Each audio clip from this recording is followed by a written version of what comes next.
I contend that the puncturing of the subprime bubble in 2007 set off the explosion of a super bubble, much as an ordinary bomb sets off a nuclear explosion. The housing bubble in the United States was the most common kind, distinguished only by the widespread use of collateralized debt obligations and other synthetic instruments. The prevailing trend in this super bubble was the ever-increasing use of credit and leverage.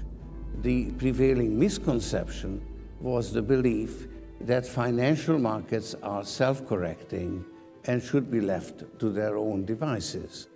President Reagan called it the magic of the marketplace, and I call it market fundamentalism.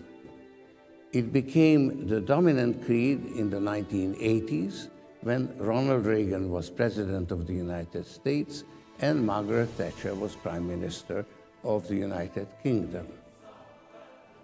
What made the super bubble so peculiar was the role that financial crises played in making it grow. Since the belief that markets could be safely left to their own devices was false, the super bubble gave rise to a series of financial crises.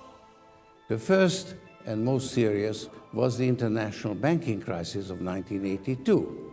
This was followed by many other crises, the most notable being the portfolio insurance debacle in October 1987, the savings and loan crisis that unfolded in various episodes between 1989 and 1994, the emerging market crisis of 1997-98, and the bursting of the internet bubble in 2000.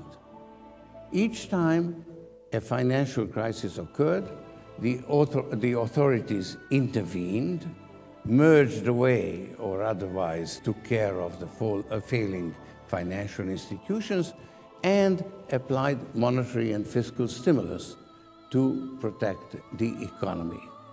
Eventually, the credit expansion became unsustainable and the super bubble exploded.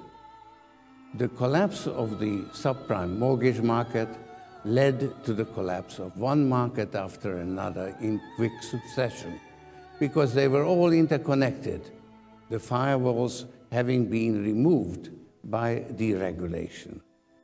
The collapse then reached its climax with the bankruptcy of Lehman Brothers, which precipitated the large-scale intervention of the financial authorities.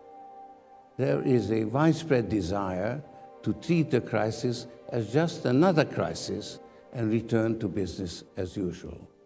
But reality is unlikely to oblige. The system is actually broken and needs to be fixed.